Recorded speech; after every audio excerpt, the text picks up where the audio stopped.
The following program is a student production produced by Manchester High School's broadcast journalism class. The thoughts and opinions in this program do not necessarily match the views of the town of Manchester.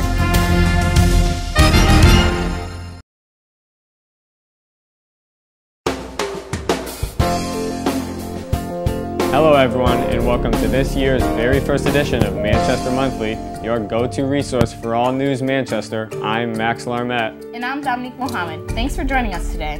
Boy, it's great to be back. Coming up for this October edition, our correspondents uncover a lot about food as they investigate the tastiest competition in Manchester and a new downtown hotspot. Then, later, we're talking all things fall and what you should do to stay active within our community.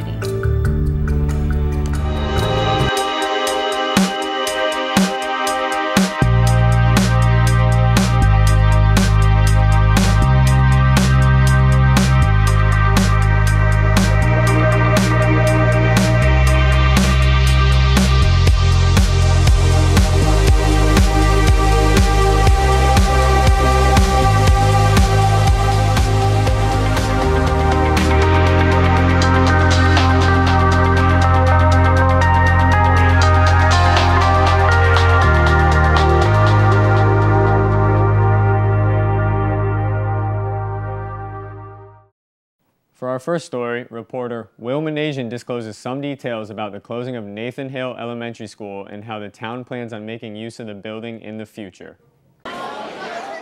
Communities throughout the country are struggling with ways to repurpose school buildings that are no longer in use.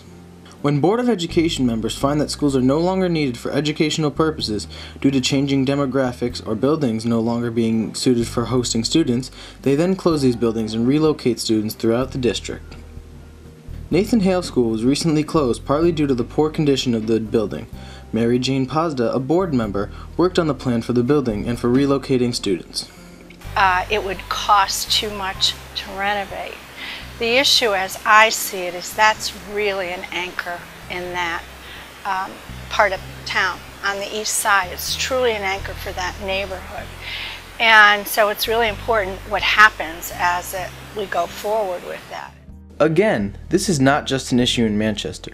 What to do with old school buildings has become a national issue. Cities such as Philadelphia, New York City, Boston, and small towns around the country all face the need to repurpose vacant school buildings. Here in Manchester, we have a history of redeveloping old schools into community assets. Our history, and we do take the buildings and we use them for something else. You know, like Lincoln Center is now town offices, which is real great location in the center of town. Senior Center, we needed one, so it's in an old school building, which is great. And the old Buckland School is now an office building. One approach currently being developed in Manchester is the transformation of the old Cheney building at Bennett School into a town-wide Grade 5 academy. This means that Bennett will now host all Grade 5 and 6 students in Manchester. Chris Patticini, the Board of Education chair, has been involved with this effort during his tenure on the board. Voters recently supported a bond referendum for us to renovate our elementary schools, and part of that includes building a 5-6 school at the current Bennett Academy site. So we'll be taking the Cheney building, which is largely empty right now, renovating that building for 5th graders so that they can attend Bennett Academy. And what that will do is free up space in all of our other elementary schools so that we have more space for other programming. Within the next year or so, Manchester Board of Education members plan on a referendum to find a future use for Nathan Hale School. For Manchester Monthly, this has been Will Manasian reporting. As the Board of Education continues with the referendum to convert the Cheney building into a 5th grade school, officials are working hard to find beneficial uses for Nathan Hale School. In fact, just a few weeks ago, you may have noticed some sweet aromas coming from Nathan Hale.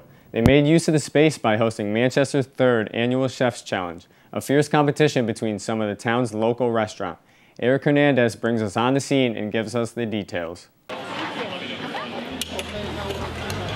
On September 27th, the Manchester Chamber of Commerce hosted the 3rd Annual Chef's Challenge at Nathan Hale. Here, local chefs from all over Manchester used their culinary expertise to create great tasting cuisines both for the public's enjoyment and the judges' table. 2 secret ingredients, kale and peaches, were revealed to the chefs over the course of the weeks leading up to the challenge and had to be incorporated in the dish. I think it's going to raise some good money for the chamber and help businesses, but I also think it highlights the great food culture here in Manchester that a lot of times people don't even realize we have. On the other side, it's just nice to have a community event where the community gets to come in, gets to meet the people who are in the kitchen who they don't normally get to see all the time, and be able to ask questions about where the food that they like comes from. This fierce competition was hosted by none other than Mayor Jay Moran. So many great restaurants, so it's community coming together, celebrating the restaurants we have, and at the end of the day, the money they raise goes to a good cause. This year's winning dish was made by Chef Tim Sheffield, who took home a trophy and bragging rights for the rest of the year. From the Post, this has been Eric Hernandez reporting. Congratulations to Tim Sheffield, chef at the Manchester Country Club, for coming out on top and winning the competition. I'm sure it wasn't easy. Don't believe us? Head down to the Waterview Cafe and taste it for yourself.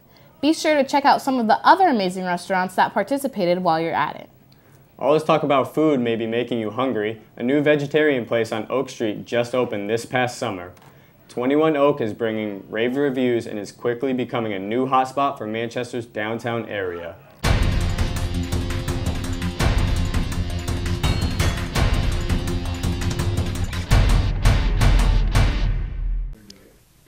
New restaurants all over Main Street are popping up with a variety of new foods. 21 Oak, a new restaurant that came in the summer, is especially different from the others. 21 Oak, owned by R. Sean Dickensheets, stands out from other area restaurants as a vegetarian eatery. Business is going pretty well so far. We started off July 4th to packed house. People were coming in with a line out the door the whole time we were open for the first 3 weeks. It slowed down a little right about just before school started, and then now it's starting to pick back up again. So things look very good. Downtown Manchester is a busy commercial area with many new and established businesses. Dickensheets' location on Oak Street, in close proximity to Main Street, has been especially helpful in bringing in new customers and contributing to his successful opening. I think the location helps because behind us we have 100 parking spaces. And this used to be a restaurant for 30 years, so people in town know that it is food related. They just don't know that it's now vegetarian. But people, it seems that, yes, it helps quite a bit. If you're looking for something new to try, remember to stop by 21 Oak to try some great food. From Manchester Monthly, this has been Jenna Kelly reporting. If you're interested in healthy and creative cuisines, 21 Oak might be your next place to grab a bite. They're open Tuesdays through Saturdays. Moving on, let's talk about an event totally separate from food. On October 3rd, 17 talented senior girls competed in this year's Miss MHS pageant. David Mazzata brings us a closer look into what kind of dedication went into producing this show. This year's Miss Manchester High School is Naru.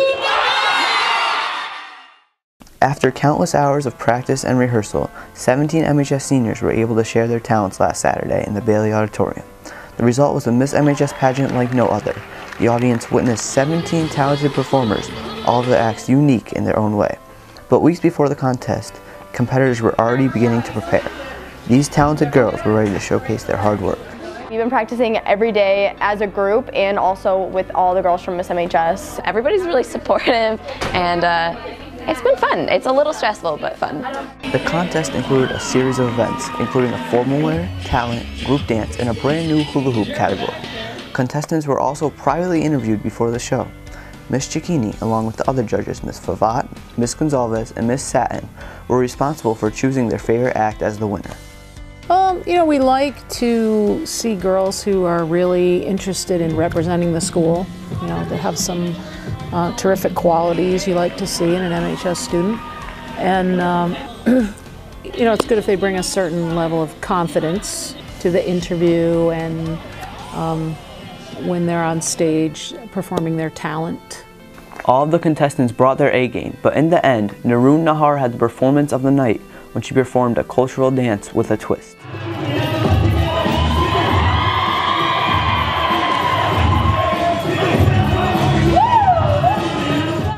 I love MHS. Like, if you know me, you know that I absolutely adore this school and this place. So being able to represent the school, it means a lot to me. I'm really honored. Miss MHS was once again an unforgettable show. 17 unique contestants competed, and all of them had one-of-a-kind talents. From the Pulse, this has been David Mazzata reporting. Although all the girls did a fantastic job, Naroon Nahar's cultural spin-off of the evolution of dance is what allowed her to really stand out. A big congratulations goes out to Naroon for becoming this year's Miss MHS. I never realized how many hours these girls and hosts put in to ensure a great show. I was told 3 to 4 hours every day the week of the show. Amazing. For high school students, it can be a large responsibility. It comes after schoolwork and other priorities, and for some, they are also finding and maintaining their first jobs as well. That, in particular, is a struggle for many MHS students in all grades. If successful, balancing academics and a part-time job is a great quality that many students carry on with them as they graduate. Ben Mushinsky shares with us the experience of being a student working part-time. The town of Manchester provides many opportunities for students to kickstart their careers. Ranging from restaurants to supermarkets, students get their first experiences with the working environment. Manchester High School junior Mary Robbins explains her perspective on sustaining a job while focusing on her academics. At Highland Park Market, they're very good about giving students only a low number of hours, like certain days a week, so that you still have time to do homework and sports and everything. I went in and I asked the booth up front if they could give me an application, and then I had to fill out obviously the application, and they asked for some references, and I actually used Mr. Healy, the golf coach, as one of my references, and Miss Moss, also the old orchestra teacher, and then I handed my application in, and I went in a few days to check on it, and then they called me and gave me the job. Molly Devaney explains her opinion on working with student employees and how the business selects who is best for the job. As far as technology goes, they bring a different opinion than the regular employees that maybe have been here for a while that aren't as technologically savvy. But yeah, they just have different ideas. They're young, like I said, they're energetic, and they have so much energy when they come in at 3 o'clock. They almost lift everybody up to get through the rest of the day. One of the things that we like to see is the student come in and apply for the job themselves. Not necessarily have their mother or father come in and apply for the job, because sometimes when a student comes in and applies for the job themselves, it shows that they're committed and they're dedicated and they want the job rather than their parents wanting them to have the job. So anytime a student comes in and is, follows up on a job, that's always something that we are excited about, because that shows an ambition to work. And so you know that they're going to be ambitious when they, apply for the job. They're going to be ambitious once they get here and want to work. With the help of these businesses, students are now well equipped with the qualities needed for their futures. From Manchester Monthly, this has been Ben Mashinsky reporting. It's difficult, but it looks like they're doing just fine. They will definitely be prepared for life after high school. The fall is a great time to get outdoors and take in the beautiful, changing scenery. Manchester is home to over 15 different trail networks that residents can hike in order to get some great outdoor exercise. Some would argue there is nothing better than a stroll through the woods of Connecticut in the fall. And while many would assume you'd have to leave town to enjoy the scenery, there are plenty of trail options at home here in Manchester. From Case Mountain to Rails to Trails, and many in between, it's clear that Manchester offers its residents a wide variety of options for walking, running, hiking, and even more. But it's not just Manchester residents that enjoy them. Our walking trails attract people from all over Connecticut. Because it's got lots of good trails. It's more interesting than the ones in Vernon. It's kind of like when I just want to walk my dog and just do it because I haven't got time, I go to Vernon, but when I want to walk in more fun areas, I come to places like this. Many would even say that the diverse nature of the trails is what makes them great. Trail walking is a great exercise and can even be enjoyed with friends and family. The fall is a great time of year to take advantage of all the walking options we have here in Manchester, complete with picturesque views and more. I like hiking on the trails here because it's really a nice way to get outside, experience like the outdoors. It's really nice in the fall because you get to see all like the foliage on the trees, and you can go out with your friends, your family, and it's just a good time overall. As you can see, the walking trails in Manchester provide a perfect opportunity for those who love to hike or simply enjoy taking in the scene of Connecticut in the fall. For Manchester Monthly, this has been Jason Owen reporting.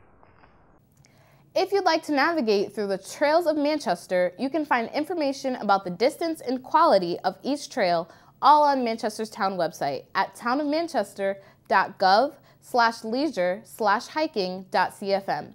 And remember, the trails will be open all year round. Also, there are fall events in Manchester that brings our community together, listed right on the town site under upcoming events found on the homepage. One community event was just 2 weeks ago. Manchester High students put together their circus-themed homecoming parade. Following the parade, MHS took to the field against Conard for the homecoming football game. Kyle Smith got an up-close look of all the action. On October 16th and 17th, students, staff, and members of the community gathered to celebrate homecoming. Several weeks of preparations fell into place, including building radiant floats, creating a circus-themed dance routine, and making creative costumes. Even though each group did a tremendous job, only one came out on top. To the class of 2019! It feels so great that our hard work paid off and we beat the seniors! We worked really hard and it just feels great to accomplish it.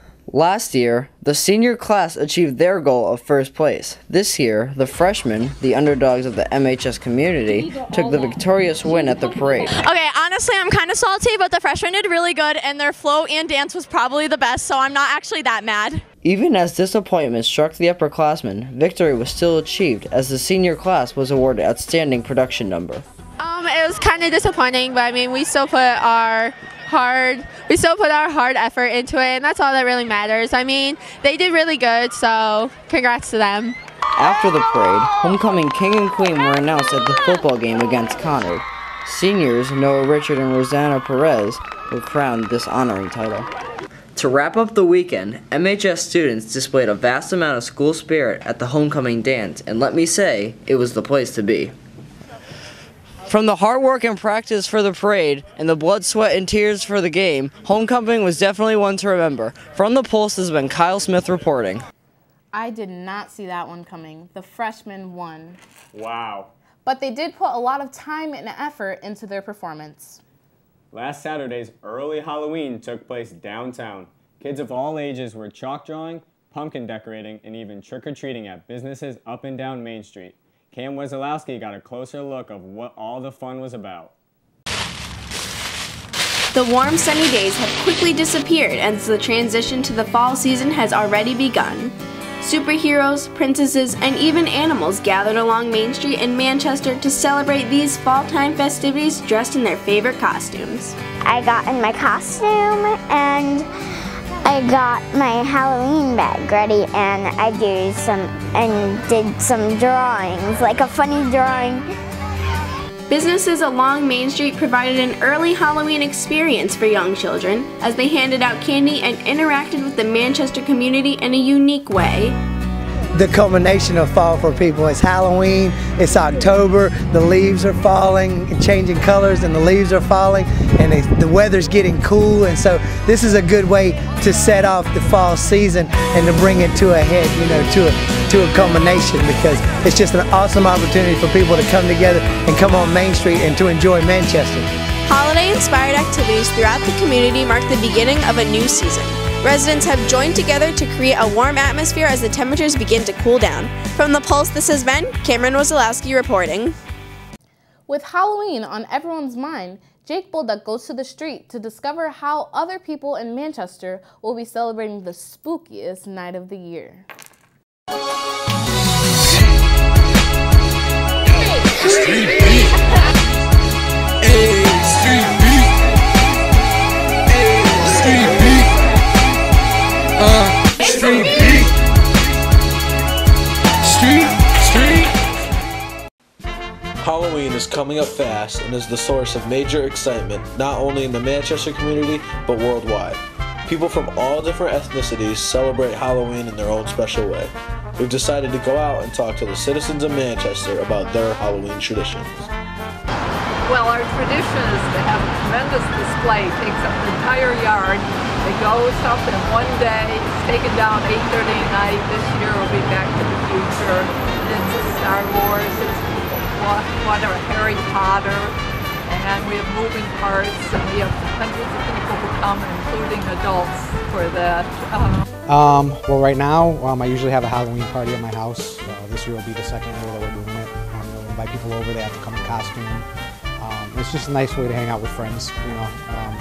we try to see who can come up with the craziest costume, and try to come up with all kind of like crazy things for people to eat that look weird, but are really just normal food. So it's fun. I'm Dominican, so we don't celebrate Halloween. There's no such thing. So as a kid, I didn't even know about Halloween until I moved to the U.S. And it wasn't until probably more like middle school when I started to see other kids celebrating and kind of got into it on my own. But there was no family tradition or anything like that. As a kid, it was pretty standard. My mom would just take me and my siblings out every single year. I was the oldest of 4. So we would just, get dressed up in costume. My mom would take us around the neighborhood. And if it was a school night, she'd usually let us stay up a little bit later than normal and let us watch a scary TV show while we ate our candy and stuff like that. So it was good memories. No matter how it is celebrated, Halloween is definitely one of those special nights that will be carried on through the ages. From the streets of Manchester, this has been Jake Bolduck reporting. The diversity and uniqueness of traditions in this town is what really makes me appreciate Manchester. There's a lot to be proud of this town, including our veterans. From October 8th through the 11th, a replica of the Vietnam War Memorial was on display at Center Park on Main Street. Reporter Kaylin Courtney was there as many veterans and families alike took time to visit and pay respects. Welcome home, veterans. Thank you. Manchester was able to host a new mobile version of the famous Wall That Heals this past weekend.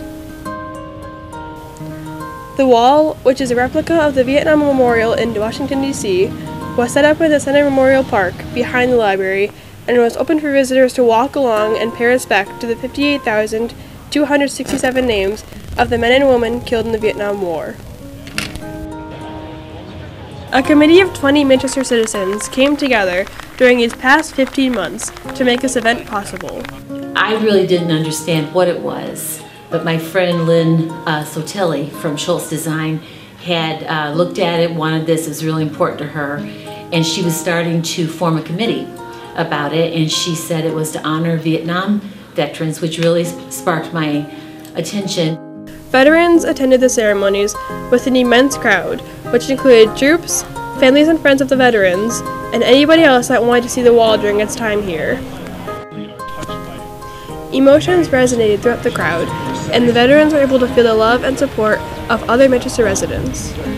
I feel that it's an honor that individuals will sit back and take time to remember those of us that served in Vietnam, especially since when we came back, we did not get the same kind of treatment, and we vowed that we would not let any other veteran have the same problem.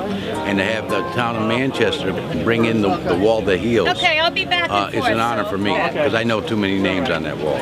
There's no doubt the wall has brought closure to many people in the town. From The Pulse, this has been Kaylin Courtney reporting. The traveling replica of the Wall That Heals heads to Atlanta and then to California during the month of November. Well, that's all we have for this edition of Manchester Monthly. You'll be seeing us again on November 20th. Be sure to follow us on Twitter at MHSRedProd and email Mr. Larson at b11elars@mpspride.org if you have any ideas or questions regarding our show. I'm Dominique Mohammed. And I'm Max Armette. Thank you for tuning in and have a wonderful day. This has been Manchester Monthly.